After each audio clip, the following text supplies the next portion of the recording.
Hello guys, welcome back to my channel. I hope you all guys are doing well. So today we are going to talk about Poland process. जी हाँ दोस्तों, आज हम Poland process के update के regarding बात करने जा रहे हैं। वीएफएस अपॉइंटमेंट का क्या सिनेरियो है, कितना टाइम इसमें लग जाएगा और इसके अलावा जो डॉक्यूमेंटेशन पार्ट है उसके रिगार्डिंग हम बात करने जा रहे हैं। अभी मैं आपको बताना चाहूँगा, अगर कोई न्यू जिसने वर्क परमिट अप्लाई किया है और वो वर्क परमिट का वेट कर रहा है तो कुछ नेसेसरी स्टेप्स हैं आपको वो फॉलो कर लेने चाहिए ताकि आपको इशू फेस ना हो जो मेरे को हुआ है।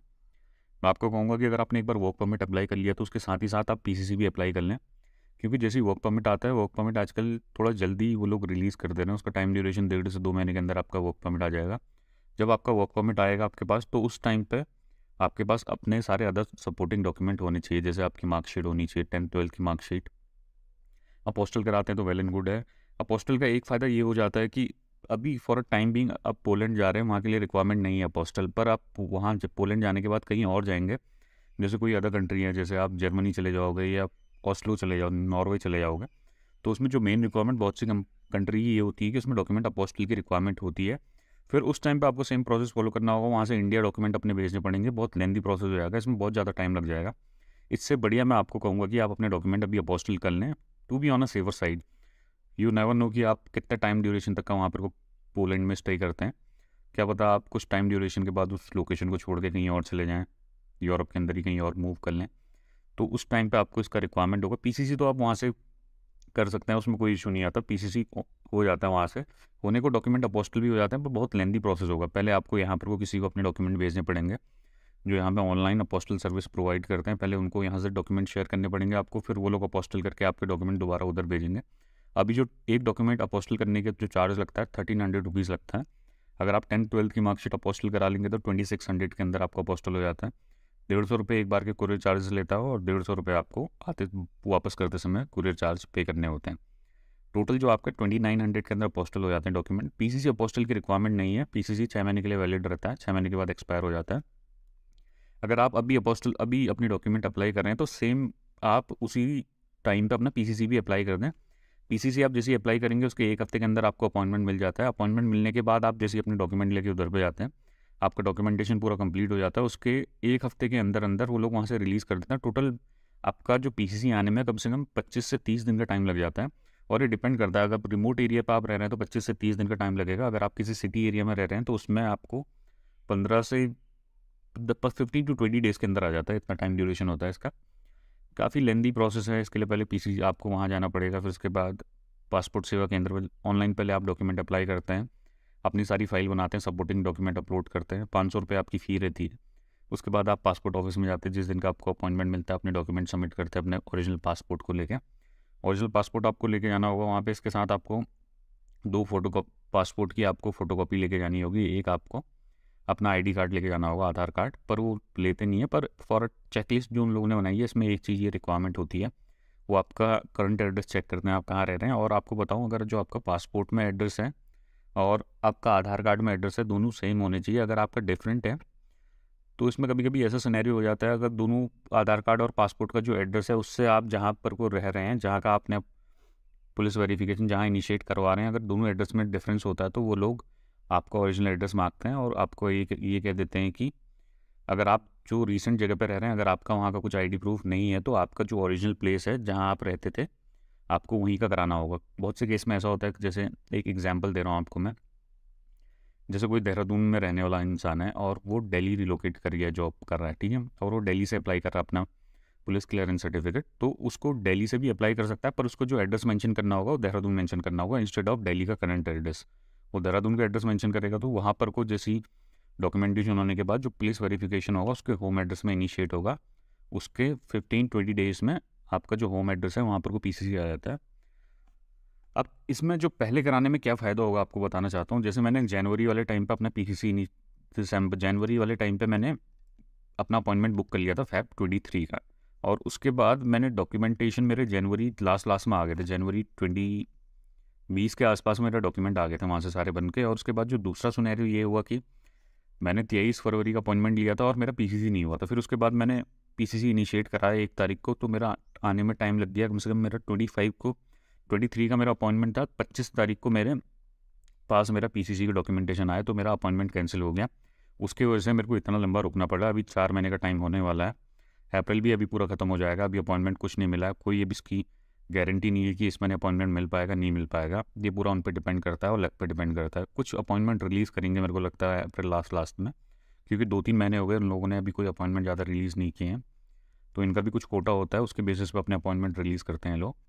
अब जो नेक्स्ट प्रोसेस है कि अब मेरे को इसका वेट करना पड़ेगा, उसके बाद सेम प्रोसेस होगा और 3 महीने बाद तो मेरा पीसीसी एक्सपायर भी हो जाएगा।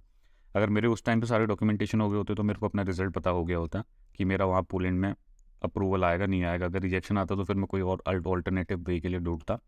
अब इशू ये हो गया है कि मैं बहुत टाइम ड्यूरेशन से इसमें रुका हूँ, इसके लिए वेट कर रहा हूँ और अब आगे का कुछ श्योरिटी भी नहीं है। थोड़ा प्रॉब्लम तो सबको हो ही रहा है जो भी इस चीज़ के भरोसे रुक रखे हैं पोलैंड जाने के भरोसे। अब उनकी भी श्योरिटी नहीं है कि उनका वहाँ से वीज़ा अप्रूव होके आएगा ही आएगा। ऐसा भी हो सकता है देयर माइट बी पॉसिबिलिटी कि रिजेक्शन आ जाए, अपील करने के बाद भी रिजेक्शन हो जाए, क्योंकि वर्क परमिट की कोई श्योरिटी नहीं रहती।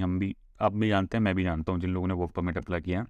और जो नए लोग इस वीडियो को देख रहे हैं तो मैं आपको बताना चाहता हूँ, अगर आप सोच रहे हैं कि आप थोड़ा पैसा सेव करके वर्क परमिट के लिए अप्लाई करना चाहते हैं, पोलैंड जाना चाहते हैं, तो इसमें पूरा 90% आपका रिस्क है। कोई श्योरिटी नहीं रहती कि आपका वीज़ा आएगा ही आएगा। जो पूरा आपका चार्ज हो जाता है, मैं बताता हूँ आपको कितना ज़्यादा आपको चार्ज पे करना पड़ेगा इसमें। सबसे पहले आपको 90,000 रुपये का आपका वर्क परमिट आएगा, इंटरनेशनल रिक्रूटमेंट एजेंसी से लेंगे। उसके अलावा 30-40 हज़ार रुपये का आपका पूरा खर्चा हो जाता है। 1.5 लाख रुपये तक आप मान के चलें आपका खर्च हो जाएगा। और 1.5 लाख रुपये में श्योरिटी नहीं है कि आपका वर्क वीज़ा आएगा ही आएगा, आपका रिजेक्शन भी आ सकता है। तो पूरे 1.5 लाख रुपये आपके डूब जाएंगे। अगर आप इंडियन एजेंट से कराते हैं तो 3.5-4 लाख रुपये वो डूब जाते हैं। मेरा प्रोसेस भी सेम है, उन लोगों ने पूरा मेंशन करके दे रखा है, एक बार में वीज़ा लग जाएगा तो ठीक है, नहीं तो अदरवाइज़ वो 25,000 रुपये अपील के लिए और लेंगे मेरे से। और same goes to Indian clients. जो इंडिया के एजेंट लोग प्रोसेस कर रहे हैं, जो इंडियन एजेंट हैं, वो लोग भी कुछ चार्ज लेते हैं। अगर आपका एक बार रिजेक्शन आया तो अपील के दोबारा डॉक्यूमेंट रेडी करने के लिए वो भी एक्स्ट्रा चार्ज लेते हैं। तो अभी मेरा फॉर अ टाइम बिंग, अगर जो ज़्यादा इन्वेस्ट नहीं कर सकता तो उसके लिए एक एग्जांपल देना चाहूँगा कि अभी रुक जाएं आप कुछ टाइम के लिए, क्योंकि फॉर अ टाइम बिंग अभी तो बहुत गंदा रिजेक्शन रेट चल रहा है 2-3 महीने से। अप्रूवल रेट बहुत कम है। सिनेरियो कम से कम 5 से 7 लोगों का अभी तक का वीज़ा लगा हुआ अप्रैल 2023 में इंडिया से। इससे ज़्यादा कोई सक्सेस रेट नहीं है। रिजेक्शन बहुत ज़्यादा आ रखे हैं अभी। और इसके अलावा आपको बताना चाहूँगा कि मैं अभी तो खैर, अगर आप वर्क परमिट के लिए न्यू लोग अप्लाई कर रहे हैं तो रिस्क लेना है पूरा। अगर फॉर अ टाइम बिंग अभी ऐसा हो सकता है कि कुछ जैसे पिछले साल हुआ था अगस्त के टाइम पे, फिर दोबारा वीज़ा ओपन हो गए थे। उस टाइम पे बहुत ज़्यादा अप्रूव हुए थे वीज़ा लास्ट ईयर 2022 में। वैसे ही अभी इंडिया में भी इस टाइम पे कुछ टाइम का सिनेरियो आएगा, मैं आपको बताना चाहता हूँ। कुछ टाइम बाद ऐसा होगा कि ये लोग वीज़ा फिर से अप्रूव करने लग जाएंगे। जैसे इनका कोटा एक लिमिट होती है, वो दोबारा उसको फुलफिल करने का एक टाइम ड्यूरेशन है। जो वीज़ा जो इनका कोटा लिमिट होती है वो रिवाइज़ होती है हर बार। अब वो टाइम ड्यूरेशन पता नहीं कितना टाइम में रिवाइज़ होती है। इनका भी एक टारगेट आते हैं। अगर उस टाइम पे इनका जो नया कोटा आएगा तो फिर ये लोग पूरा अपना कोटा कंप्लीट करने के लिए वीज़ा प्रोवाइड करने लग जाएंगे। अभी इंडिया से रिजेक्शन रेट बहुत ज़्यादा है। इंडिया के अलावा आप नेपाल से अप्लाई करते हैं, नेपाल हो गया, कतर हो गया। नेपाल का भी उतना वीज़ा सक्सेस रेशियो उतना बढ़िया नहीं है नेपाल का। अभी कतर, ओमान, ये अगर अलग कंट्रीज़ हैं जैसे दुबई, गल्फ कंट्रीज से आप अप्लाई करते हो तो वहाँ से वीज़ा सक्सेस रेट बहुत ज़्यादा हाई है, रिफ्यूज़ल बहुत कम है वहाँ पे। हाँ, तो इस वीडियो को बनाने का यही मोटिव था कि अपना डॉक्यूमेंटेशन आप पहले ही प्रिपेयर कर लें। आपको नहीं पता कि आपको अपॉइंटमेंट कब मिल जाए। अभी आप जैसे बहुत लोग मेरे से बात पूछ रहे हैं कि अपॉइंटमेंट कब मिलेगा करके, मेरे को पूछते रहते हैं। अगर उनका डॉक्यूमेंटेशन पूरा हो गया तो वेल एंड गुड है, अदरवाइज़ वो अपना डॉक्यूमेंटेशन पूरा बना ले, क्योंकि कभी भी आपको अपॉइंटमेंट मिल सकता है। और उस टाइम पर अगर आपके डॉक्यूमेंटेशन नहीं होंगे तो फिर आपको दोबारा वेट करना होगा। अगली बार कब आपको अपॉइंटमेंट मिलेगा, एक बार कैंसिल करने के बाद, ये आपको भी नहीं पता है। बहुत मुश्किल है अभी इंडिया में अपॉइंटमेंट लेना। और जो दूसरे सवाल आ रहे थे बैंक स्टेटमेंट के रिगार्डिंग मेरे को, अगर जिन लोगों ने अपना जो VFS की चेकलिस्ट है उसमें उन लोगों ने मेंशन करके दे दिया कि लास्ट 3 मंथ का आप अपना बैंक स्टेटमेंट दिखाएंगे। जो लास्ट 3 मंथ का बैंक स्टेटमेंट है उसमें कोई जो आपको स्टेटमेंट आप लेके जाएंगे तो लास्ट 6 मंथ का ही शो करते हैं वहाँ पर। उसमें आप लोग डिपॉजिटेड अमाउंट शो नहीं कर सकते लास्ट 6 मंथ में। और उससे पहले जो आपका 1 साल से आपको पूरा अपना स्टेटमेंट मेंटेन करना पड़ता है, उसके बेसिस पर आप अपना वहाँ पे शो करते हैं। और अगर आप 1 साल से अगर मेंटेन कर रहे हैं तो 5 महीने में आप कितना पैसा उसमें डाल देंगे, 20-20 हज़ार रुपये करके आपको ऐसे स्टेटमेंट मेंटेन करनी पड़ती है। एकदम का पैसा आप नहीं दिखा सकते उसमें।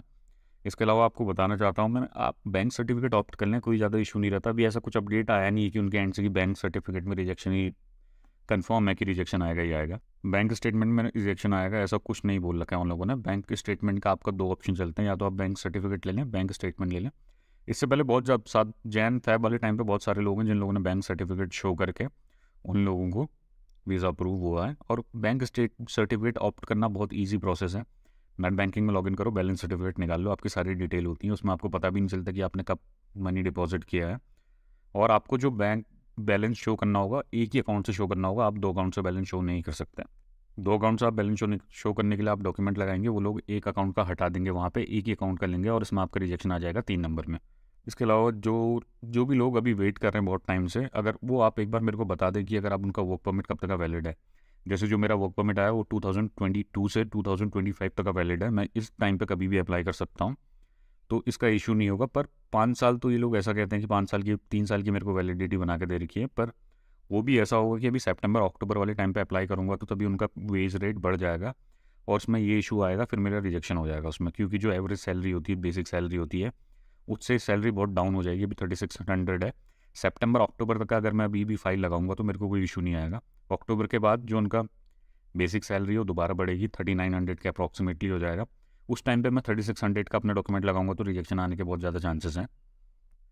36 सितंबर तक का। उसके बाद जो नेक्स्ट वाली रिवाइज होगी जनवरी वाले टाइम पे होगी, उस टाइम पे 41 के अप्रॉक्सीमेटली चले जाएगा। तो एवरेज सैलरी की बेसिस पे भी रिजेक्शन आता है, क्योंकि वो लोग जो एम्प्लॉयर वहाँ के जो वीज़ा प्रोवाइड करते हैं वो लोग आपकी अर्निंग देखते हैं कि इस इतने जो अमाउंट में ये लोग सर्वाइव कर पाएंगे नहीं कर पाएंगे, तो उसके बेसिस पे आपका वीज़ा अप्रूव करते हैं।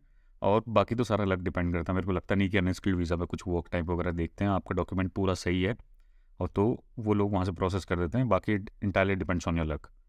ऐसा कुछ नहीं है कि कुछ स्किल सेट आपका चेक कर रहे हैं। अनस्किल्ड वर्क में स्किल सेट बहुत कम चेक करते हैं, और जो यहाँ का वर्क होते हैं, यहाँ के जो वर्किंग इन्वायरमेंट के प्रोटोकॉल होते हैं और वहाँ के वर्किंग इन्वायरमेंट के प्रोटोकॉल होते हैं, इंटायरली डिफरेंट होता है।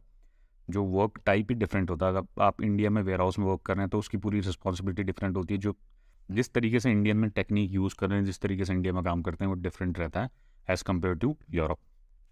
वर्किंग इन्वायरमेंट पूरा डिफरेंट है, आप कहीं भी काम करते हैं, इंडिया का अलग है, यूरोप का अलग है। तो बेसिकली वो लोग ये चेक करते हैं कि आपका जो प्रायर डॉक्यूमेंटेशन ठीक है आपका, और जो आपका इंटेंशन क्या है वहाँ जाने का, वो मेनली चेक करते हैं कहीं और रिलोकेट तो नहीं होगा, इलीगल इमिग्रेट तो नहीं करेगा। इसके अलावा आपका डॉक्यूमेंट सही है तो आप, मेरे को लगता है कि आपको वीज़ा प्रोवाइड कर दिया जाता है। इंटरव्यू वाला पहले सिनेरियो होता था, इंटरव्यू पर बहुत डिपेंड करता था, अब इंटरव्यू भी कैंसिल कर दिया उन लोगों ने। इंटरव्यू बहुत कम होते हैं, वो आपके डॉक्यूमेंट लेते हैं और अपने बेसिस पे ही वो लोग वहाँ स्टैम्प लगा के आपका वीज़ा प्रोसेस कर देते हैं। अभी मेरे को भी कोई श्योरिटी नहीं है कि अभी मेरा वीज़ा प्रोसेस हो पाएगा नहीं हो पाएगा, पर देखते हैं। Hope for the good, hope for the best. जो भी होगा आगे मैं आपको अपडेट करता रहूँगा। अगर मेरे को अपॉइंटमेंट मिल जाता है तो फिर उसके रिगार्डिंग आपको बताऊँगा। आज तो मेरा अपॉइंटमेंट ओपन नहीं होगा, मैं आपको बताना भूल गया। जो अपॉइंटमेंट का टाइम ड्यूरेशन होता है, मंडे टू फ्राइडे जो इनकी विंडो ओपन होती है, मंडे टू फ्राइडे आप बुक कर सकते हैं। सैटरडे संडे ये लोग अपने साइट पूरी बंद करे रहते हैं। सैटरडे संडे अपॉइंटमेंट चेक करने का कोई फ़ायदा नहीं है। आप आज अपॉइंटमेंट चेक ना कीजिएगा। अगर आप चेक करेंगे तो आपको कुछ अपडेट नहीं मिलेगा, सेम सिनेरियो आपके साथ होगा। कल दोबारा अपॉइंटमेंट अपडेट होंगे तो देखते हैं क्या सिनेरियो आता है। बहुत लोग कह रहे थे कि अभी अप्रैल लास्ट तक का होगा जो, पर ऐसा कोई ऑफिशियल नोटिफिकेशन इन लोगों ने रिलीज़ नहीं किया है। और डॉक्यूमेंटेशन के बारे में मैंने आपको बता ही दिया है। और एक बार आपके पास अभी डॉक्यूमेंट आ जाते हैं तो इलेक्ट्रॉनिक मीडियम वाला पूरा सिनेरियो हो गया है। आपको ईमेल में आपको रिसीव हो जाएगा, डॉक्यूमेंट मंगाने की कोई ज़रूरत नहीं है। आप उस टाइम पे अपना अपॉइंटमेंट बुक करें, प्रिंट आउट निकाल के एप्लीकेशन फॉर्म फिल करके आप वहाँ पे सबमिट कर दें। बाकी कोई लेंदी प्रोसेस नहीं है। अगर हमने ए कैटेगरी का वीज़ा अप्लाई किया होता तो थोड़ा रिजेक्शन के चांसेस कम होते। अभी हम लोगों ने डी कैटेगरी अप्लाई किया तो इसमें कॉम्पिटिशन बहुत ज़्यादा है। तो इसमें जो, तो मैं आपको कहना चाहूँगा अपना डॉक्यूमेंटेशन पूरा मेंटेन करें, पूरा फुली रेडी करें, ताकि रिजेक्शन